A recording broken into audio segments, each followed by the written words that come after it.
Nathalie Blomqvist has broken the Finnish national record in the women's 3,000 meters at the Diamond League meet in Oslo. Blomqvist stopped the clock at an impressive time of 8 minutes 32 seconds and 23 milliseconds, surpassing the previous record held by Päivi Tikkanen by over 9 seconds. Tikkanen set the record at 8 minutes 41 seconds and 30 milliseconds back in 1991 in Tokyo. Blomqvist, 23, finished in 8th place in the race in Oslo.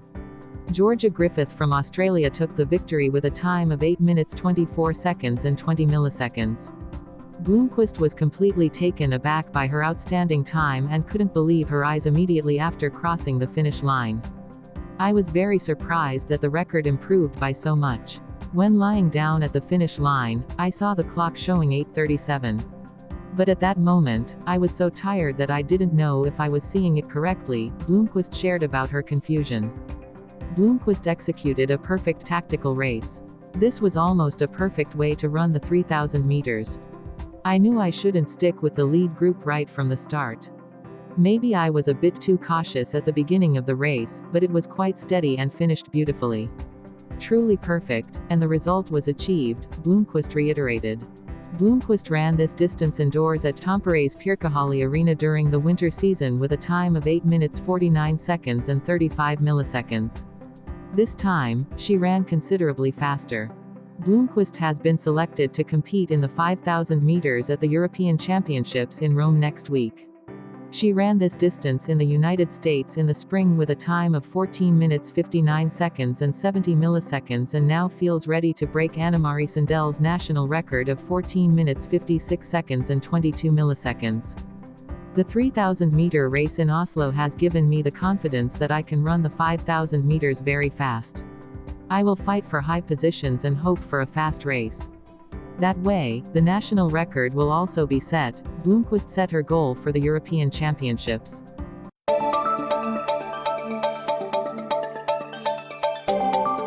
Supercell, the renowned Finnish game company, released a new mobile game called Squad Busters last Wednesday.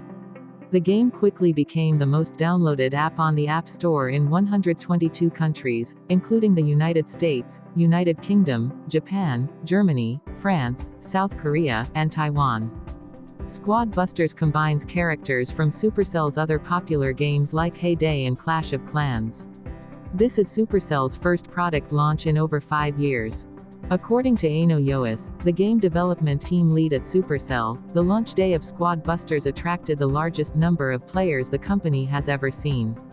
Prior to the release, the game had around 40 million pre-registrations, with a significant number of them starting to play on the release day. Joas shared, "We were worried about whether our infrastructure could handle it because the number of players far exceeded our expectations. However, everything went smoothly, and the system worked well. Squad Busters has been warmly welcomed by players." Joas noted that the excitement from the community is evident, and they are continuing to develop the game based on player feedback. "We have plans for future updates. Feedback helps us adjust and improve the game." In Squad Busters, players build teams and collect gems to upgrade their lineup. The game has received many positive reviews. Pocket Gamer rated the game 4.5 stars out of 5, praising its graphics and user-friendly interface. Android Police described the game as addictive and enjoyable, especially suitable for playing with friends, although there were some complaints about overly simplistic controls. The Next Web commented that the game is a good form of entertainment but somewhat monotonous and lacking depth. On Google Play, Squad Busters has received over 52,000 reviews with an average rating of 4.4 stars out of 5. On the App Store, the game has 1,300 reviews with the same average rating of 4.4 stars. TapTap also has 257 reviews with an average rating of 8.4 out of 10. Some players have praised Squad Busters as Supercell's best game to date, thanks to the ability to play with familiar characters and easy-to-understand concepts. However, the game has also been criticized for encouraging players to spend a lot of money on in-app transactions and relying too much on luck.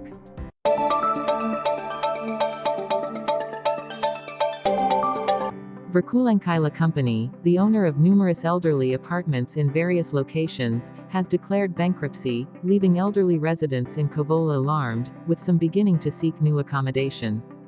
Verkkuulenkaila, the company owning several elderly apartments in Kouvola, Haujärvi, Kontiolahti, and Pikajärvi, has filed for bankruptcy.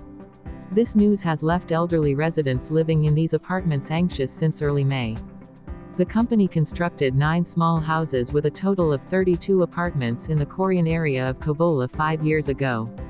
These apartments were leased back to the Kymenlaakso welfare area, which then subleased them to elderly tenants. Terttu Vakalainen, a resident at Verkkuulenkaila in Korea, recounted receiving news of the bankruptcy from the housing maintenance manager. She and her husband started looking for new accommodation upon hearing the news. Another resident, Raija Avanainen, was also shocked by this news. When buying the house, she was promised that it would be her final home, but now she feels like everything is falling apart. Residents have criticized the Kymenlaakso welfare area for not informing them about the bankruptcy. Mervi Takala, the director of residential services for the area, stated that she only received information about the bankruptcy the same week and promptly sent notifications to the residents afterward. Terttu Vakalainen mentioned contacting the property manager, lawyer Arni Oksanen, and receiving reassuring information from him.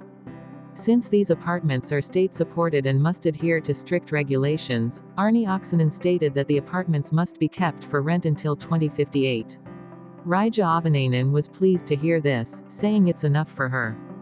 If the buildings are not sold after asset processing, renting will continue as usual until a committed buyer is found to retain them for rental purposes. Currently, 13 out of the 32 apartments in Korean Verkkuulenkaila are vacant. Mervi Takala explained that as it's not their main activity, the Kymenlaakso welfare area is not actively marketing these apartments. Residents are very satisfied with life at Verkkuulenkaila, where there are many communal activities and a friendly living environment. They also look after each other. If someone forgets to turn on their lights or has a full mailbox, they will check and assist. Images from the Verkkuulenkaila area show residents with their own plant boxes, creating a cozy and friendly living environment.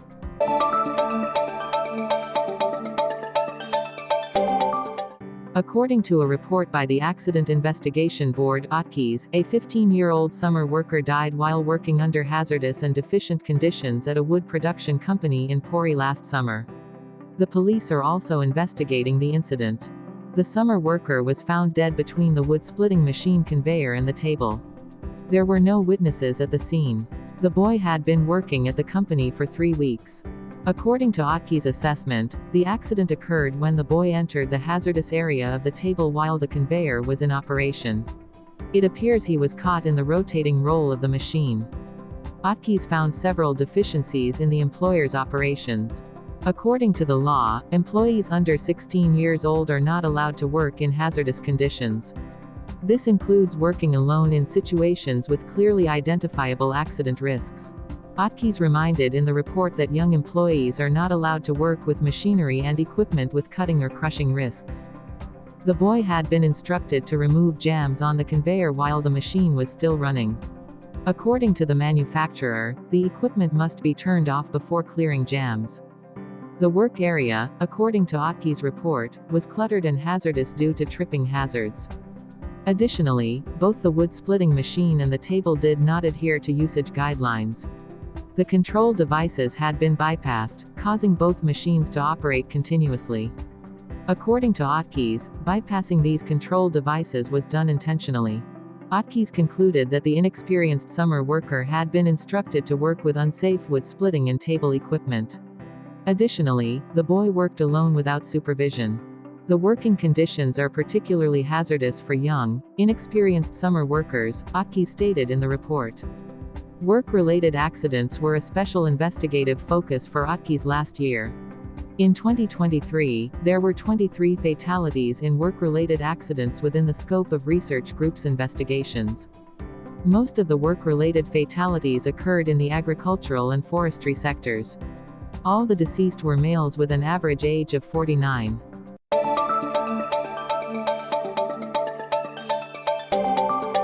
When sunlight shines from the right direction, meets a suitable object, and there is flammable material nearby, a hot spot and fire can occur.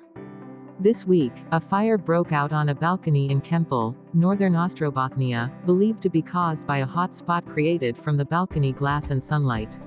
A small amount of paper and a rug caught fire on the third-floor balcony of an apartment. We asked Tomi Honkakunas, the risk management director of the North Ostrobothnia Fire Department, about how this could happen and the fire risks that sunlight exposure can pose. Honkakunas stated that fires caused by hot spots in Finland are rare but still occur. For example, in Pirkanmaa, a hot spot from a glass jar was suspected of causing a forest fire. He doesn't believe that regular balcony glass and sunlight can create a hot spot strong enough to cause a fire.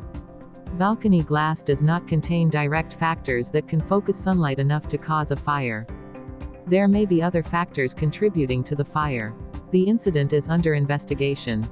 Glass objects at risk of creating hot spots and fires when exposed to sunlight include transparent glass objects that allow light to pass through, such as lamp bases, flower vases, and round-shaped decorations.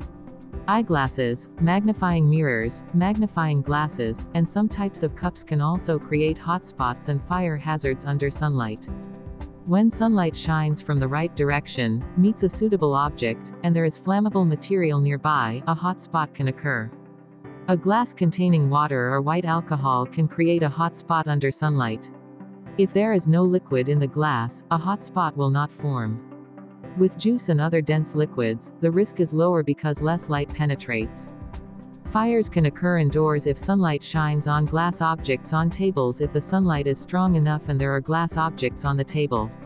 The more layers of glass or curtains separating, the lower the fire risk. If there is only transparent window glass, conditions for creating hot spots and fires can also occur indoors.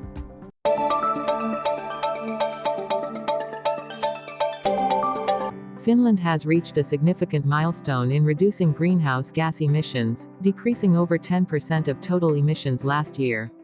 This marks one of the largest reductions in the country's history of greenhouse gas emission statistics. According to preliminary data from Finland's Statistical Office, the total greenhouse gas emissions of Finland in 2023 were 40.6 million tons of CO2 equivalent, a decrease of 11% compared to the previous year. This is the lowest emission level since statistics began in 1990. Professor Jiri Seppala, the chair of the Climate Committee, stated that this emission reduction is largely due to changes in energy production. The use of coal and peat for energy production has significantly decreased, thanks to increased nuclear and wind power production. Wind power generation has increased by 25%, and Reactor Unit 3 at Olkiluoto has become operational. Professor Seppala emphasized that this emission reduction is a commendable achievement and the result of sustained efforts over many years. He also noted that, despite achieving positive results, Finland needs to continue maintaining and enhancing emission reduction measures to ensure the sustainability of this progress. Furthermore, emission reduction measures in transportation and agriculture have also made significant contributions to this success. The decrease in emissions from transportation is attributed to reduced car usage by citizens following the COVID-19 pandemic and increased use of biofuels according to policy decisions. However, Finland still faces significant challenges in the areas of land use and forestry. Although forests remain the main carbon sink, emissions from agricultural and peatland areas have increased. This requires Finland to implement stronger measures to maintain and enhance the carbon sequestration capacity of forests. In summary, Finland has made significant progress in reducing greenhouse gas emissions, an achievement to be proud of and to be maintained. The government and relevant agencies need to continue efforts to ensure sustainability in the future.